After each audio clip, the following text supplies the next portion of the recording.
গাজায় যুদ্ধবন্ধের দাবিতে বেলজিয়ামের রাজধানী ব্রাসেলসে বিক্ষোভ করেছে কয়েক হাজার ফিলিস্তিনি সমর্থক।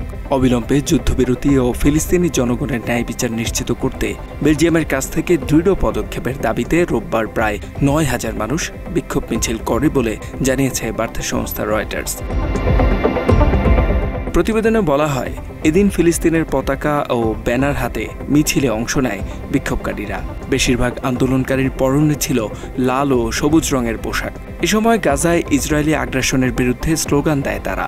গাজার বেসামরিক নাগরিকদের সুরক্ষার জন্য ইসরায়েলের বিরুদ্ধে কঠোর ব্যবস্থা নেয়ার আহ্বান জানানো হয়।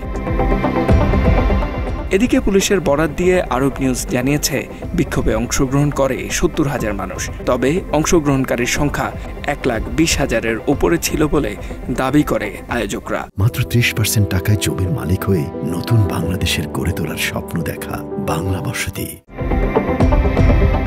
মূলত ইসরায়েলের প্রধানমন্ত্রী বেঞ্জামিন নেতানিয়াহু গাজায় নতুন করে সামরিক অভিযান জোরদারের ঘোষণা দেওয়ার পর আন্দোলনে নামে তারা। এ সময় হামাসের সাথে যুদ্ধবন্ধের চুক্তির দাবি জানায় ব্রাসেলসের সাধারণ মানুষ। অন্যদিকে গত শুক্রবার বেলজিয়ামের পররাষ্ট্রমন্ত্রী ম্যাক্সিম প্রিভোট সংবাদ সংস্থা এএফপিকে বলেন, গাজায় ইসরায়েলের যুদ্ধের বিষয়ে পদক্ষেপ নিতে ব্যর্থতার কারণে ইইউর বৈদেশিক নীতির বিশ্বাসযোগ্যতা ধ্বংস হচ্ছে। এ বিষয়ে পদক্ষেপ নিতে না পারার কারণ হিসেবে ইইউর সদস্য রাষ্ট্রগুলোর অভ্যন্তরীণ বিভাজনকে দায়ী করেন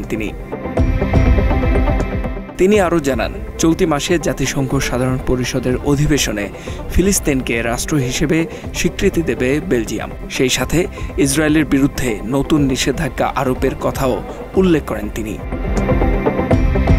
H M Ataullah, Bangla addition.